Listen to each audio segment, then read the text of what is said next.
Hello my dear students, आज शुरू करते हैं class 9th science chapter 3 atoms and molecules. इस चैप्टर के कुछ टॉपिक्स हमारी पहली वीडियोज़ में कवर हो गए हैं और कुछ आगे के जो नए टॉपिक्स हैं उनको आज हम डिस्कस करेंगे। तो आज का सबसे पहला जो टॉपिक है हमारा वो है एटॉमिक मास। तो शुरू करते हैं। The most remarkable concept that Dalton's atomic theory proposed was that of the atomic mass. यानी सबसे ज़्यादा जो रिमार्केबल कंसेप्ट था डाल्टन की एटॉमिक थ्योरी का वो क्या था? वो था atomic mass. According to him, उनके अनुसार ईच एलिमेंट, हर कोई element had a characteristic atomic mass. यानी हर किसी एलिमेंट का एक जो मास होता है वो क्या होता है, उसका एक कैरेक्टर होता है, यानी वो डेफिनेट होता है। The theory could explain the laws of constant proportion so well that scientist were prompted to measure the atomic mass of an atom. तो थ्योरी जो थी जो उनका सिद्धांत था, could explain the law of constant proportion, यानी उन्होंने law of constant proportion के मास को अपनी थ्योरी में बताया। So well the scientist were prompted to measure the atomic masses of an atom, जिसकी वजह से जितने भी साइंटिस्ट थे एक एटम का जो एटॉमिक मास जो होता है उसको मेजर करने में कामयाब हुए। Since determine the mass of an individual atom was very relatively difficult task, क्योंकि जो डिटरमाइन करना था एक किसी भी इंडिविजुअल एटम के मास को was a very relatively difficult task, बहुत डिफ़िकल्ट टास्क था। क्योंकि एक पर्टिकुलर, अगर हम एक एटम की बात करते हैं तो वो इतना छोटा होता है कि उसका मास मेजर करना बहुत मुश्किल था। Relative atomic masses were determining using the laws of chemical combinations and compounds formed. तो उसका किस तरीके से निकाला जाता है, जो रिलेटिव एटॉमिक मासेज निकाले जाते हैं उसके पहले, और वो डिटरमाइन करते हैं laws of chemical combinations and compounds form, कि वो पूरे कंपाउंड जो होता है उसमें कितने एटम से मिलकर के बना हुआ है। तो उसके हिसाब से फिर क्या बताया जाता है कि उसमें जितने भी एटम्स मौजूद हैं उन एटम्स के एटॉमिक मासेज क्या क्या होंगे। Let us take the example of compound carbon monoxide formed by carbon and oxygen. एक एग्जांपल लेते हैं कार्बन मोनोऑक्साइड का, जिसका फॉर्मूला क्या है, chemical formula CO, formed by carbon and oxygen, जो कार्बन और ऑक्सीजन से बना हुआ है। It was observed experimentally that 3 gram of carbon combines with 4 gram of oxygen. ये एक्सपेरिमेंटली ये ऑब्जर्व किया गया है कि उसमें कार्बन मोनोऑक्साइड के एक मॉलिक्यूल में 3 ग्राम तो कार्बन होता है और 4 ग्राम ऑक्सीजन होता है टू फॉर्म CO, यानी carbon monoxide. In other words, carbon combines with 4/3 times its mass of oxygen. यानी ये भी कह सकते हैं कि जो कार्बन जो होता है कंबाइन होता है, जुड़ता है with 4/3 times the mass of oxygen, oxygen के 3/4 टाइम्स के मास के equal. Suppose we define the atomic mass unit earlier abbreviated as MU, यानी जो पहले एटॉमिक मास जो था उसको हम MU से पहले उसको एब्रिवेट करते थे। पहले उसकी जो यूनिट थी उसको MU करके लिखा जाता था, but according to the latest IUPAC recommendations, लेकिन जैसे मैंने बताया था Indian international union of pure and applied chemistry, ये एक ऐसा ऑर्गेनाइजेशन है जो क्या करता है, जितने भी रूल्स बनते हैं या जितना जो भी नए नए जो इसमें इन्वेंशंस होती है केमिस्ट्री के अंदर, सभी को ये इसी के अंदर किया जाता है, इस ऑर्गेनाइजेशन के अंदर। तो उन्होंने रिकमेंड किया कि MU जो हम यूज़ करते थे पहले, उसको उन्होंने चेंज करके क्या कर दिया, it is now written as U, यानी unified mass as equal to the mass of the one carbon atom. यानी वो किसके इक्वल होता है, एक कार्बन एटम के इक्वल होता है। When we would assign carbon an atomic mass of 1U and oxygen an atomic mass of 1.33U. However, it is more convenient to have these numbers. आपने कुछ और भी देखा यहाँ पे कि कुछ सिम्बल्स दिए गए हैं, ये बीच में एक टेबल आ गई है, सिम्बल्स ऑफ सम एलिमेंट्स। ये कुछ एलिमेंट्स के सिंबल गिवन हैं, तो ये सारे सिंबल एक जगह नोट करके रखना, क्योंकि सारे सिंबल पता होना चाहिए, लर्न होने चाहिए, क्योंकि अगर ये सिंबल नहीं पता होंगे तो आगे जो भी केमिकल फॉर्मूले बनते हैं उनको बनाना मुश्किल हो जाएगा। तो सबसे पहले सबसे ज़रूरी है जितने भी एलिमेंट्स दिए हैं सभी के सिंबल हमें पता होने चाहिए। अगर ये सिंबल लर्न होंगे तो थोड़ा सा आगे केमिकल फॉर्मूले बनाना आसान हो जाएगा। एज होल नंबर्स और as near to whole numbers as possible. यानी क्या था उसमें, जो एलिमेंट जब कंबाइन होते हैं तो उनके जो एटम्स होते हैं वो किस में होते हैं, होल नंबर्स में होते हैं। As near to whole numbers as possible, जहाँ तक वो पॉसिबल हो सकता है, जहाँ तक संभव हो सकता है। While searching for various atomic mass units scientist initially took 1/16 of the mass of an atom of naturally occurring oxygen as unit। यानी पहले क्या था, while searching the various atomic masses units, यानी जब हम सर्च कर रहे थे अलग अलग वेरियस जो मतलब अलग अलग जो एटमिक मास की यूनिट्स थी, तो साइंटिस्ट ने इनिशियली यानी शुरुआत में क्या लिया था, 1/16 of the mass of an atom of naturally occurring oxygen as unit. यानी एक यूनिट को क्या मानना था, जो ऑक्सीजन थी उसका 1/16, यानी ऑक्सीजन के जो एटम, एक एटम का जो मास होता है वो 1/16 माना गया था सबसे पहले यूनिट के रूप में, जब हमने अदर एलिमेंट्स के एटमिक मासेस को जाना। This was considered relevant due to two reasons. और इसका कारण क्या था, इसके दो कारण थे। सबसे पहला कारण क्या था, oxygen reacted with a large number of elements and formed compounds. यानी ऑक्सीजन जो होता है रिएक्ट करता है बहुत ज़्यादा एलिमेंट्स के साथ में और क्या बनाता है, अपने कंपाउंड बना लेता है। यानी ऑक्सीजन बहुत ही रिएक्टिव होता है, जो बहुत जल्दी अपना कंपाउंड फॉर्म कर लेता है किसी दूसरे एलिमेंट्स के साथ में। This atomic mass unit gave masses of most of the elements as whole numbers. ये जो एटमिक मास यूनिट जो थी, gave masses of most of the elements, यानी ज़्यादातर एलिमेंट्स के साथ में जब इसको हमने रिलेट किया तो रिलेट करने से क्या मिला, ज़्यादातर एलिमेंट्स के जो एटमिक नंबर मिले वो हमें होल नंबर्स के रूप में मिले। However in 1961 for a universally accepted atomic mass unit, in 1961 में यूनिवर्सली एक्सेप्टेड, यानी पूरे यूनिवर्स के अंदर, पूरे दुनिया के अंदर ये माना गया, एक्सेप्ट किया गया कि atomic mass unit carbon 12 isotopes when chosen as standard reference for measuring atomic masses. यानी एटमिक मासेस को मेजर करने के लिए इंस्टेड ऑफ ऑक्सीजन, यानी ऑक्सीजन की जगह कार्बन 12 का यूज़ किया जाने लगा। तो पूरे यूनिवर्स में इसी को एक्सेप्ट कर लिया गया।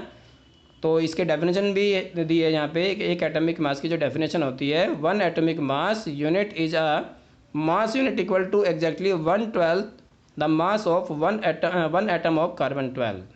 यानी जो कार्बन 12 का जो एक एटम होता है उसके मास का 1/12, एक 12वां हिस्सा जो होता है बाकी अदर एलिमेंट्स का एटमिक मास बताया गया है। The relative atomic masses of all elements have been found with respect to an atom of carbon 12।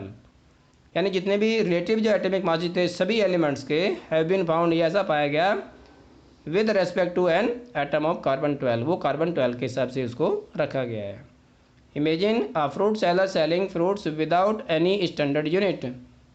Imagine करिए कि कोई फ्रूट सेलर है और वो बेच रहा है क्या, अपने फ्रूट्स को विदाउट स्टैंडर्ड वेट, उसके पास कोई स्टैंडर्ड वेट नहीं है।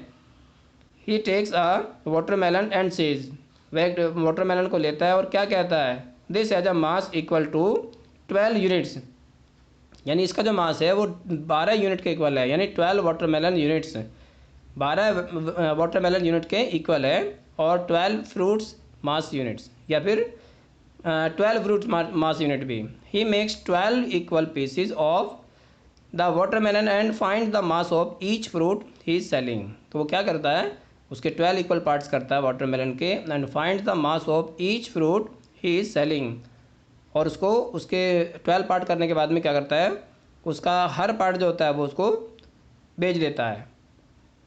Relative to the mass of one piece of the watermelon, और जो किसे रिलेट करता है, the mass of one piece of watermelon, watermelon के एक पीस के इक्वल होता है। Now he sells his fruits by relative fruit mass unit MU as an. इसके आगे बढ़ते हैं फिर थोड़ा सा, ये इसमें थोड़ा सा इसमें करके भी दिखाया गया है इसमें डायग्राम के थ्रू कि किस तरह से क्या होता है। देखिए जैसे मान लीजिए पूरा कार्बन का है ये, जिसमें दे रखा है इसमें वाटरमेलन, और उसके कितने पीसीज किए, उसके 12 पीसीज किए, यानी उसका जो एक पीस जो होता है वो किसके इक्वल होता है, वो एक एटमिक मास के इक्वल होता है अदर एलिमेंट्स के। Similarly the relative atomic mass of the atom is element is defined as the average. यानी जो अदर जो एलिमेंट्स होते हैं अगर उनका एटमिक मास देखें तो वो एवरेज होता है इसका, और उसको किस तरीके से देखा जाता है, उसको देखा जाता है कि mass of atom as compare to 1/12 the mass of 1 carbon 12, यानी एक कार्बन 12 के एटम के इक्वल इसको देखा जाता है। अच्छा, यहाँ पे एक टेबल है, टेबल में कुछ एलिमेंट्स भी गिवन हैं और उनके एटॉमिक मासेस भी गिवन हैं, जिसको हम यू से डिनोट करते हैं। यानी हाइड्रोजन जो होता है उसका 1U होता है, कार्बन का 12U होता है, नाइट्रोजन का 14U, इसी तरीके से ऑक्सीजन, सोडियम, मैग्नीशियम, सल्फ़र। अच्छा, ये क्या, ये एटॉमिक मासेस जो होते हैं, ये एटॉमिक मासेस भी आपको पता होने चाहिए, क्योंकि आगे कुछ न्यूमेरिकल्स आएंगे, उनमें कुछ कंपाउंड्स होंगे या फिर कुछ एलिमेंट्स होंगे जिनके हमें एटॉमिक मासेस निकालने होंगे, तो उसके लिए हमें ये पता होना चाहिए। इसके बाद आता है हाउ डू एटम एग्जिस्ट, कि एटम जो होता है वो किस तरीके से एग्जिस्ट करता है, यानी एटम्स का अपना एग्जिस्टेंस किस तरीके से होता है। Atoms of most elements are not able to exist independently, ये आपको पता होना चाहिए कि जितने भी एटम्स होते हैं उनमें से ज़्यादातर एटम्स क्या होते हैं, are not able to exist independently, जो स्वतंत्र रूप से नहीं रह सकते। Atoms from molecules, atoms from molecule and ions, atoms क्या बनाते हैं, मॉलिक्यूल्स बनाते हैं और आयंस बनाते हैं। दीज मॉलिक्यूल्स आर और ions aggregate in large number to the matter that we can see, feel और टच, यानी सबसे छोटी यूनिट जो होती है वो एटम होती है। एटम्स के मिलने से या तो आयंस बनते हैं या मॉलिक्यूल्स बनते हैं, और बहुत बड़ी संख्या में होते हैं। जितने भी मैटर की फॉर्म्स होती है सभी इन्हीं से मिलकर के बनती है, दैट वी कैन सी, जिसको हम देख भी सकते हैं, फील भी कर सकते हैं और टच भी कर सकते हैं। तो ये था एटम का एग्जिस्टेंस। इसके बाद जानते हैं कि मॉलिक्यूल क्या है। What is a molecule? A molecule is in general a group और टू और more atoms that are chemically bonded together. A molecule is general a group, यानी क्या होता है, जनरली एक ग्रुप होता है मॉलिक्यूल ऑफ टू और मोर एटम्स, दो या दो से ज़्यादा एटम्स का, दैट आर केमिकली बॉन्डेड, जो केमिकल रूप से आपस में क्या है, आपस में जुड़े हुए होते हैं। That is tightly held together by attractive forces, और उन एलिमेंट्स के बीच में क्या होता है, बहुत ही अट्रैक्शन फोर्स होता है, बहुत ज़्यादा अट्रैक्शन फोर्स होता है। ये इसकी डेफिनेशन है मॉलिक्यूल की। A molecule can be defined as the smallest particle of an element or a compound that is capable of an independent existence and show all the properties of that substance। इसको बहुत अच्छे से समझ लीजिए कि एक molecule क्या है। मॉलिक्यूल को अगर हम डिफाइन करें तो एज द स्मॉलेस्ट पार्टिकल, बहुत छोटा पार्टिकल होता है, किसी भी एलिमेंट का सबसे छोटा पार्टिकल होता है, और अ कंपाउंड या फिर किसी कंपाउंड का, दैट इज कैपेबल, जो कैपेबल होता है किसके लिए, of an independent existence. Atom के बारे में क्या कहता है कि उसका इंडिपेंडेंट एग्जिस्टेंस नहीं होता, लेकिन मॉलिक्यूल का अपना इंडिपेंडेंट एग्जिस्टेंस होता है। And show all the properties, और वो सारी प्रॉपर्टीज़ को शो करता है किसकी, ऑफ दैट सब्सटेंस, जिस सब्सटेंस का वो पार्ट है, यानी जिस सब्सटेंस का वो मॉलिक्यूल है वो उस मॉलिक्यूल उसके उस पार्ट की, उस सब्सटेंस की सारी प्रॉपर्टीज़ को शो करता है। Atoms of the same element or of different elements can join together to form molecule, यानी एटम जो होते हैं एक ही एलिमेंट के हो या फिर अलग अलग एलिमेंट के हो, वो ज्वाइन हो जाते हैं, आपस में जुड़ जाते हैं और क्या बनाते हैं, मॉलिक्यूल्स बनाते हैं। यानी एटम्स के मिलने से क्या बनते हैं, एटम्स के मिलने से मॉलिक्यूल्स बनते हैं। यानी मॉलिक्यूल क्या होगी, एक बड़ी यूनिट होगी, एटम क्या है, बहुत छोटी यूनिट है। इसके बाद देखते हैं molecules of elements. The molecules of an element are constituted by the same type of atoms, लेकिन इस चीज़ का ध्यान रखें कि जब भी कोई मॉलिक्यूल बनता है वो एक ही तरह के एटम से मिलकर के बनता है। मॉलिक्यूल्स ऑफ मैनी एलिमेंट्स, अलग अलग जो बहुत सारे जो एलिमेंट्स होते हैं, such as argon, helium etcetera, are made up of only one atom of element. किसी किसी में क्या होता है, केवल एक एटम भी होता है, यानी किसी किसी में, किसी मॉलिक्यूल में एक ही एटम होता है, किसी में दो होते हैं, किसी में दो से ज़्यादा भी होते हैं। But this is not the L's with most of the non metals. For example a molecule of oxygen, जैसे ऑक्सीजन की बात करते हैं, ज़्यादातर नॉन मेटल्स में ऐसा होता है। Molecules of oxygen consist of two atoms of oxygen and hence it is known as diatomic molecule. जैसे आपने देखा हुआ लिखा कहीं पे भी, ऑक्सीजन में हमेशा O2 करके लिखा हुआ होता है। इसका मतलब क्या है कि ऑक्सीजन के एक मॉलिक्यूल में दो एटम होते हैं, इसलिए इसका मॉलिक्यूलर फॉर्मूला क्या होता है, O2। If three atoms of oxygen unite into a molecule, यदि 3 एटम मिलकर के एक मॉलिक्यूल फॉर्म करते हैं इंस्टेड ऑफ यूजुअल 2, 2 के अलावा, यानी 2 की जगह अगर मान लो 3 एटम एक साथ जुड़ करके कंबाइन हो जाते हैं, मॉलिक्यूल फॉर्म करते हैं, वी गेट ओजोन, तो हमें क्या मिलता है? ओजोन, जिसका फॉर्मूला क्या होता है? O3। The number of atoms constituting a molecule is known as atomicity. ये एटोमिसिटी की डेफिनेशन है कि द नंबर ऑफ एटम्स, यानी जो एटम्स की जो नंबर होती है कॉन्स्टिट्यूटिंग अ मॉलिक्यूल, जो एक मॉलिक्यूल बनाती है, is known as its atomicity, उसे उसकी एटोमिसिटी कहा जाता है। Molecules of metals and some other elements such as carbon do not have a simple structure but consist of a very large and indefinite number of atoms bonded together। यानी बहुत सारे जो molecule जो होते हैं मेटल्स के, and some other element, और दूसरे जो अदर एलिमेंट्स होते हैं उनके भी, जैसे कार्बन हो गया, do not have a simple structure, उनकी स्ट्रक्चर सिंपल नहीं होती है, but consist of very large and indefinite number of atoms. तो उसमें क्या होते हैं? बहुत बड़ी संख्या में एटम्स एक साथ में बॉन्डेड टुगेदर जुड़े हुए होते हैं। Let us look at the atomicity of some elements. यहाँ पर देखिए आप कुछ एक टेबल है, उस टेबल में आपने क्या देखा कि कुछ उसमें एटम्स के बारे में दिया गया है। एटोमिसिटी इसी को कहते हैं। जैसे सबसे पहले ये आ गया आपके नॉन मेटल्स। नॉन मेटल्स में ऑर्गन आ गया, हीलियम आ गया, ऑक्सीजन, हाइड्रोजन, नाइट्रोजन। तो ये क्या है? ऑर्गन और हीलियम ये दोनों क्या होते हैं? मोनो एटमिक होते हैं। मोनो एटमिक क्यों होते हैं? क्योंकि इसके एक मॉलिक्यूल में केवल एक ही एटम होता है। इसके अलावा ऑक्सीजन, हाइड्रोजन, नाइट्रोजन, क्लोरीन, और ये क्या है? ये सब होते हैं डायटोमिक, क्योंकि इनके एक मॉलिक्यूल में 2 एटम होते हैं। फॉस्फोरस, टेट्रा, इसमें 4 होते हैं, सल्फर में बहुत ज़्यादा होते हैं। मेटल की बात करते हैं तो सोडियम, आयरन और एल्यूमिनियम, कॉपर, ये सारे क्या होते हैं? ये सारे ही मोनो एटमिक होते हैं। इनके एक मॉलिक्यूल में केवल एक ही एटम होता है।